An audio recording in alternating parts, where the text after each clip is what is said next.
take your seat. We have a few questions. Just in terms of, that was a fair amount of ground covered there this morning. We heard from a customer, and with Aoife talking about, with all the various challenges that are hitting the Foyle Food Group, how they've addressed it, how they've taken a collaborative approach. They've got, essentially from the farm all the way through to the supply chain involved. From an energy supplier, from Richard, we've heard about not only the things that they're doing internally to reduce their impacts, but also what they're doing innovatively in the marketplace to help customers. And then finally from Brian, I suppose to phrase it, the customer's customer, or the Irish company's customer, what's happening at a global level and the kind of demands that have been placed on you and how you can help yourselves. But I'm still waiting for questions. Let's see, I have a couple to ask, but just a quick show of hands.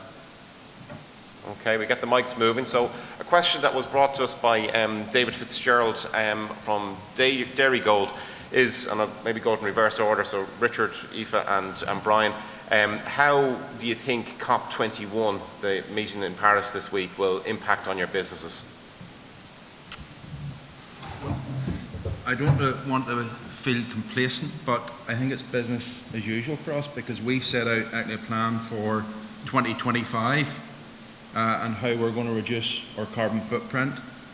As I mentioned in my presentation, how we're actually going to look at things like NOx and SOx. So we'll continue to do best practice. We'll learn from experts globally, because we're part of a group. As I mentioned, our CEO, Ken Wilson from Monaghan, actually heads up a business unit right across 3 continents.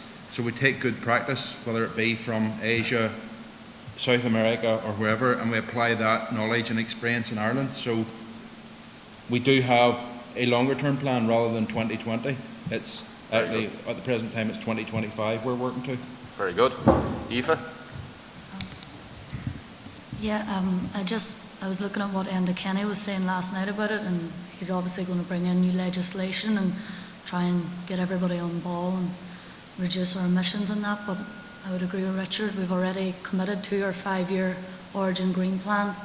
We hope to implement 50,001 now at the end of the month, so from the Foyle Food Group point of view, it's going to be business as usual. We're already on the ball there, but I suppose it's getting everybody to the same level. There's more of a focus on that, really. Thank you. And Brian, you might expand your comment in terms of your company and maybe what your clients are telling you. Yeah, so I think COP21 has been a tremendous driver of engagement and momentum on the conversation. In fact, it even got my 2 teenagers off the couch on Sunday out to march at the Stop Climate Chaos March on Sunday. That's where that picture comes from. So it has been an opportunity for people to engage in the dialogue. However, I think, as the guys have said, I think most of the commitments that were going to be made have already been made in advance of COP21. So I think we're all looking through COP21 as to what's likely to happen. For me, the most interesting part of it is that actually not governments, but businesses and other groups are the ones that are taking the lead in terms of making commitments. So they're not waiting around for this to be a mandatory requirement. And the number of companies, so for instance, through CDP, there's a group called the Commit to Action, or We Mean Business Coalitions, where large organizations have said that they're going to drive emissions reductions, not just in their own businesses, but also through their supply chains. So that means that this is going to drive greater visibility, greater, I suppose, scrutiny, and also as we try to derive competitive advantage, those of us who perform better from an environmental and sustainability and carbon efficiency perspective should achieve greater competitive advantage. So that's what I would expect to see. I don't expect to see any major changes in legislation here or mandatory carbon reporting here in Ireland anytime soon. Thank you. Unfortunately. Chance for anyone to raise their hands? Okay, one more question. Those of you who've noticed me asking the questions, I do give a plug to your company, so feel free to throw a few more in and wave the flag. Question for Richard, and I do have a question for each of you, but just a quick one for Richard first. In terms of the feedstock for the biopropane that you mentioned, just yes. David Fitzgerald was interested to understand where it's coming from. It's identical to the feedstock that's used currently for producing aviation fuel.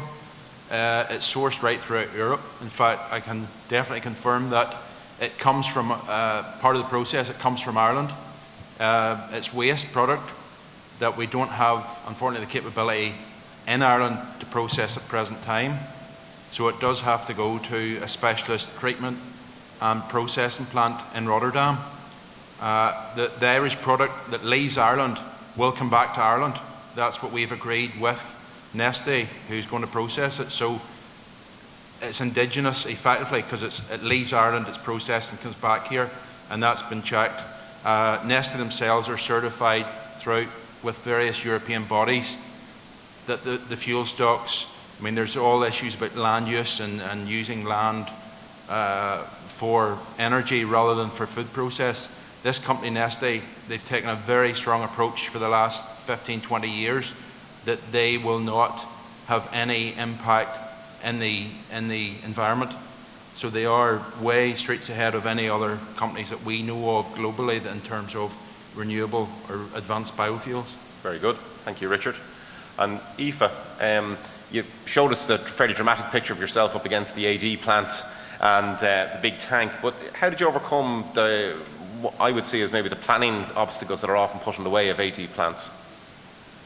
Well, in the AD plant, we had an environmental team on board. It was kind of multidisciplinary. They were from planning, environmental guys like myself, and then the actual people that constructed it, they came over Welltech from Germany. So the plan had to be put in place, had to be vigorous.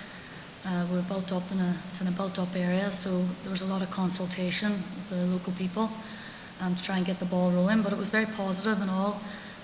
They could see that it was going to be something, that was going to be big and was going to lead to future sustainability of the company, so a lot of people were in agreement with it. And it went really well, so it did, the planning, everything was fine. Lucky you, from what I've heard from a few other sites. Well done. Great. Brian, just obviously you talked a bit about CDP, you talked about Walmart and the demands that have been made by some global customers, but if I'm a company sitting in the room, where should I start essentially in terms of looking at this whole area for exports?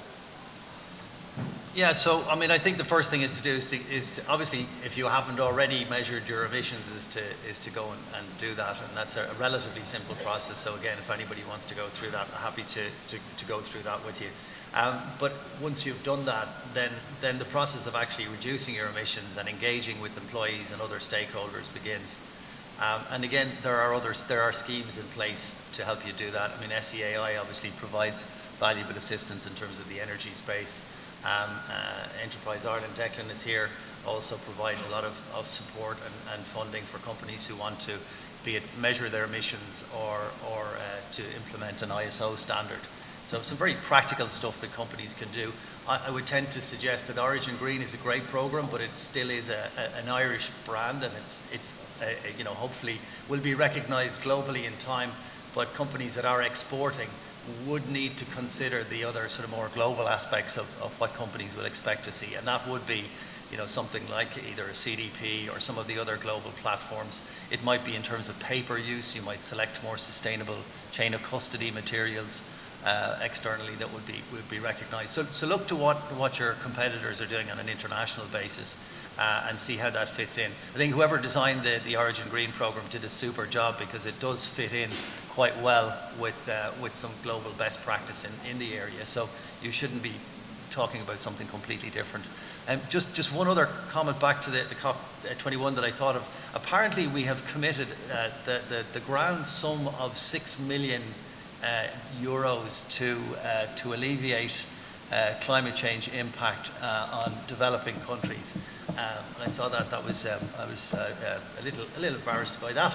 But a suggestion for you in the room is obviously with regard to the skills that we have in this country in terms of farming and agriculture and also food production, is to work with companies in those countries to develop more sustainable food production solutions. And I know Irish companies for years and years have been very successful, back to when Mastock were digging aquifers in the desert, of getting involved in sustainable food production in some of these countries. So again, encourage you, whether it's through your sustainability programs, to look to those opportunities.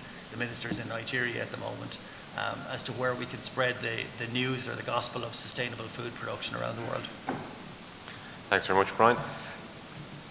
Just looking for hands.